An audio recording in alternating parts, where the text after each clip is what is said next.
Hello guys. तो हम लोग पढ़ रहे हैं थर्ड सेमेस्टर का सब्जेक्ट इन्फेक्शन कंट्रोल। हम लोग ने इन्फेक्शन कंट्रोल में इंट्रोडक्शन यूनिट 1 का पढ़ लिया था और अब हम लोग का दूसरा जो है टॉपिक बंडल अप्रोच है। तो आपको पहले बता दें बंडल अप्रोच में क्या होता है। तो बंडल अप्रोच का मतलब ये है कि बंडल का मतलब एक है ग्रुप। बंडल का मतलब होता है ग्रुप और अप्रोच का मतलब कि किसी चीज़ को हम लोग अप्रोच कर रहे हैं या फिर प्रिवेंशन के लिए हम लोग क्या गाइडलाइन, क्या तरीका हम लोग आजमाते हैं। ये हो जाता है कि मतलब कई सारे अगर डिजीज़ेज या इन्फेक्शंस हैं तो ग्रुप्स में होंगी, तो उनको हम लोग प्रिवेंशन कैसे करेंगे। तो कई सारे प्रिवेंशंस जो होते हैं उसको हम लोग बंडल ऑफ अप्रोच कहते हैं।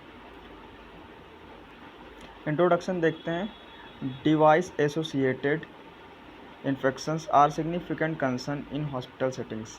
हमारे हॉस्पिटल सेटिंग्स में हम लोग ने एक नाम दिया है डिवाइस एसोसिएटेड इन्फेक्शंस। मतलब हम लोग उसको जो प्रिवेंशन प्रोवाइड कर रहे हैं उसको हम लोग ने एक नाम दे दिया है हॉस्पिटल सेटिंग्स के अंदर कि हम लोग मॉर्बिडिटी और हॉस्पिटल के अंदर जो मॉर्टिलिटी प्रोवाइड हो रही हैं, ठीक, मॉर्बिडिटी का इंक्रीज़ हो रहा है जो भी, उसको हम लोग कैसे बचाएं, उसमें बंडल ऑफ अप्रोच में हम लोग देखेंगे। मॉर्बिडिटी का मतलब ये होता है कि हम लोग देखते हैं इसमें कि नंबर ऑफ़ डिजीज़ेज़ कितनी है, रेट ऑफ डिज़ीज़। और एक वर्ड आता है मोर्टेलिटी। मोर्टेलिटी में देखते हैं डेथ रेट, मतलब कितनी संख्या में डेथ हो रही हैं, ये मोर्टेलिटी में हम लोग देखते हैं। तो इन दोनों बातों को डिफ्रेंशिएट है मॉर्बिडिटी और मोर्टेलिटी में, जो कि आगे आ सकता है। अब देखते हैं bundle approach has been instrumental reducing infections, focusing on set interventions when used together significantly improve patient outcomes। हम लोग बंडल अप्रोच को यूज़ करके या फिर इंटरवेंशन प्रोवाइड करके हम लोग पेशेंट को किस तरीके से इम्प्रूव करते हैं, इसके बारे में हम लोग देखते हैं। जैसे हमने एक नाम दिया था डिवाइस एसोसिएटेड इन्फेक्शंस। इसके अंडर में हम लोग देखते हैं कि कितना अप्रोच दे रहे हैं हम लोग प्रिवेंशन करने के लिए। तो पहला प्रिवेंशन हमारा आ रहा है prevention of urinary tract infections. तो यूरिनरी ट्रैक्ट इन्फेक्शंस में हम ये देखते हैं कि कैसे इसको प्रिवेंट करते हैं। तो इससे पहले हम लोग को ये जान लेना है कि यूरिनरी ट्रैक्ट इन्फेक्शंस होता क्या है। तो ये देख सकते हैं यहाँ पे हमने इमेज भी लगाया है। तो हमारा जो यूरिनरी ट्रैक्ट होता है इसके अंदर इन्फेक्शंस हो जाते हैं। अगर इन्फेक्शंस हो जा रहे हैं जैसे किडनी में इन्फेक्शंस हो गया, यूरेटर में हो सकता है, ब्लैडर में या यूरेथ्रा में, तो इन सब चीज़ों से कैसे हम लोग प्रिवेंशन करेंगे इसकी के बारे में हम लोग देखेंगे। और यूरिनरी ट्रैक्ट इन्फेक्शन ज़्यादातर कॉज होता है कैथेटराइजेशन से, जो कैथेटर लगा हुआ होता है इसी के वजह से कॉज करता है। अब प्रिवेंशन कैसे करेंगे, तो हम लोग क्या करते हैं, पहले कैथेटर को जो ओपन होता है उसको डेली क्लीन करेंगे। रेगुलर जो है हम लोग कैथेटर को क्लीनिंग करना है सोप या फिर वाटर से। Through rectal area cleaning post bowel movement, जो भी हमारा वॉवल मूवमेंट हुआ होगा तो उसको प्रॉपर तरीके से क्लीन करना है। Keeping the drainage bag below bladder level, और हम लोग को जो भी हमारा ड्रेनेज हो रहा है यूरिनरी बैग के अंदर, उसको हम लोग बहुत ध्यान से देखना है कि ज़्यादा अगर भर जा रहा है तो उसको रिमूव कर दे रहे हैं, करवा देंगे या फिर कर देंगे। Regular drainage bag empty every 8 hourly one fulfil. अगर यूरिनरी बैग जो होता है पूरी तरीके से फुल हो गया है और ये हर एक 8 घंटे में इसको चेंज किया जाता है, तो इसको चेंज करना है। इससे हमारे यूरिनरी ट्रैक्ट इन्फेक्शंस का प्रिवेंशन हो पाएगा। दूसरा आ जाता है हमारा prevention of surgical site infections. तो ये हमारा सर्जिकल साइट, मान लीजिए कि कोई भी सर्जरी हुआ, जो सर्जरी होता है वहाँ का जो साइट होता है उसको हम लोग सर्जिकल साइट कहते हैं। अगर उस एरिया में हमारा इन्फेक्शंस कॉज हो गया तो उसको हम लोग सर्जिकल साइट इन्फेक्शंस बोलते हैं। Infections that occur surgery in the part of body where the surgery took place, जहाँ पे सर्जरी परफॉर्म होता है उसी को कहते हैं। कॉज क्या हो सकता है, अगर मान लीजिए सर्जिकल टेक्निक प्रॉपर तरीके से इस्तेमाल नहीं किया गया। कंटामिनेशन, अगर कोई भी क्लीनिंग नहीं हुई है, ऑपरेशन के टाइम पे कोई भी गड़बड़ी हो गई, ठीक। इन्वायरमेंटल कंडीशन, अगर हमारा वहाँ का इन्वायरमेंट थोड़ा क्लीन नहीं है तो वहाँ पे इन्फेक्शंस होने का चांस बढ़ जाता है। प्रिवेंशन देखेंगे कि कैसे कैसे होगा। तो रेगुलर क्लीनिंग करना, डिसइंफेक्ट करना ऑपरेटिंग रूम के अंदर। ऑपरेटिंग रूम जो होता है हमारा, अगर हम लोग सर्जरी परफॉर्म करवा रहे होते हैं वहाँ पे, तो हमेशा ऑपरेटिंग रूम को हमेशा प्रॉपर तरीके से क्लीन रखना चाहिए। Minimal handling and sterilization draping by operating staff, अगर कोई भी ऑपरेटिंग स्टाफ है तो उसको कम से कम हैंडलिंग करना चाहिए कोई भी इंस्ट्रूमेंट्स को, और उसको हमेशा प्रॉपर स्टेराइल होना चाहिए। Proper surgical attire for all surgical theatre, और हमारे जो सर्जिकल थिएटर के अंदर जो भी चीज़ें हैं उसको प्रॉपर तरीके से क्लीन होना रखना चाहिए। Surveillance of surgical growth wounds, अगर सर्जिकल वुंड है अगर कहीं भी, तो उसका हमेशा प्रॉपर तरीके से हम लोग को देखभाल करना चाहिए।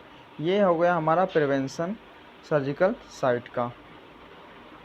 अब हम लोग देखते हैं prevention of ventilator events. Ventilator events में क्या होता है, हम लोग ये देख सकते हैं वेंटिलेटर लगा हुआ है। अगर वेंटिलेटर लगा हुआ, अगर प्रॉपर तरीके से इम्प्रॉपर यूज़ हो रहा है, एमबी मशीन इसे भी कहते हैं या फिर वेंटिलेटर एसोसिएशन इवेंट भी कहते हैं, अगर प्रॉपर तरीके से वेंटिलेशन काम नहीं कर रहा है तो बहुत सारी प्रॉब्लम्स क्रिएट हो सकती हैं। क्योंकि क्या है, वेंटिलेटर एक मशीन होती है तो प्रॉपर वर्क नहीं करता, और इसको हमेशा क्लीन भी रखना ताकि इन्फेक्शन से फ्री रहे। अब प्रिवेंशन करने के लिए क्या करना है, इसको डिसइंफेक्ट करना है प्रॉपर तरीके से, वेंटिलेटर को अवॉइड करना है कि उसमें जो भी ट्यूबिंग्स जो हैं हमेशा प्रॉपर तरीके से उसको चेंज करते रहना है। हेड अप पेशेंट पोजिशनिंग, और पेशेंट का पोजिशनिंग जो है प्रॉपर तरीके से होना चाहिए। स्टेराइल टेक्निक से हम लोग सक्शन करेंगे उसको। लिमिटिंग सेडेटिव और कॉन्शियस इम्पेयरिंग मेडिकेशन, कम से कम ऐसी मेडिसिन देंगे जिससे उसको नींद आए, जो कि सेडेटिव्स होते हैं। कॉन्शियस पेशेंट होना चाहिए, अनकॉन्शियस ना हो ज़्यादा। Daily trails in spontaneous awakening and breathing, और उसके ब्रीथिंग और उसके प्रॉब्लम्स को हमेशा चेक करते रहना चाहिए। कंसंट्रेटिव फ्लूइड मैनेजमेंट, और जो भी हम लोग फ्लूइड उसको प्रोवाइड कर रहे हैं उस फ्लूइड को हमेशा मैनेजमेंट करते रहना है। पेशेंट की मोबिलिटी और एक्सरसाइज को भी चेक करते रहना कि वो मूव कर पा रहा है या नहीं, उसको एक्सरसाइज करवाते रहना। लो टाइडल वॉल्यूम अगर है तो उसको वेंटिलेशन प्रोवाइड करना है या नहीं करना है, उसको प्रॉपर तरीके से चेक करते रहना है। और हम लोग को प्रॉपर तरीके से जो कैथेटर इंसर्ट करते हैं या फिर ईटी ट्यूब वगैरह जो डालते हैं वो हमारा स्टेराइल होना चाहिए, इन्फेक्शन फ्री होना चाहिए। अब आ जाते हैं हम लोग prevention of central line.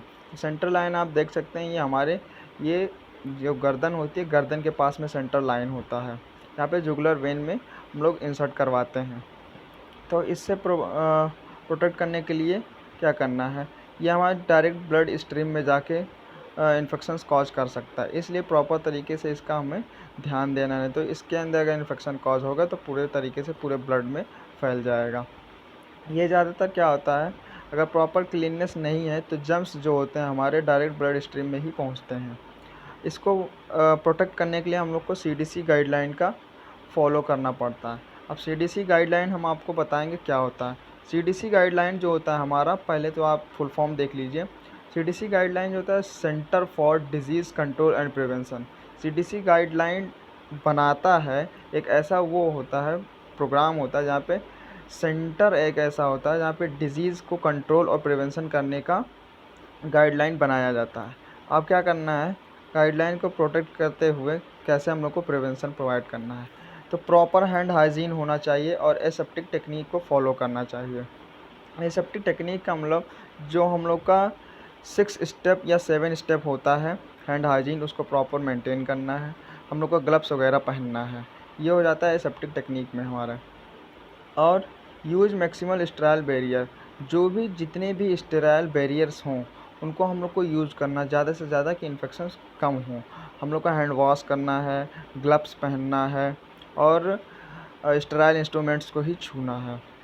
Optimal insertion of site selection, हम लोग को कुछ ऐसा साइट सिलेक्ट करना है जहाँ पे कम से कम इंसर्ट करना पड़े। किसी भी चीज़ को अगर इंसर्ट करना है तो कम से कम उसको इंसर्ट करना रहे। क्लोरोहेक्सिडीन जो यूज़ करते हैं साइट को प्रिपेयर करने के लिए। और बता दें कि क्लोरोहेक्सिडीन को माउथ वॉश भी कहते हैं, माउथ को क्लीन करने के लिए भी यूज किया जाता है। Sterile dressing application over insertion, और स्टेराइल ड्रेसिंग्स को यूज़ करना अगर हम लोग किसी भी साइट पे कोई भी चीज़ इंसर्ट कर रहे हैं तो। फिर से यहाँ पे बताया गया कि हैंड हाइजीन को जो है प्रॉपर तरीके से क्लीन करना है। अब आ जाता है रेगुलर क्लोरोहेक्सिडीन बाथिंग इन आईसीयू। अगर आईसीयू में है तो हेक्सिडीन जो यूज़ करके उसके माउथ वगैरह को भी क्लीन करना है, उसको बाथिंग भी उसी से करवाना ताकि इन्फेक्शन से फ्री रहे। Antiseptic scrubbing of access ports before use.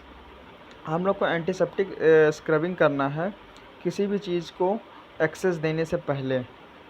Aseptic technique जो है for dressing changes. Aseptic technique जो हम लोग को हमेशा फॉलो करना है जब हम लोग ड्रेसिंग्स को चेंज कर रहे हो, ठीक।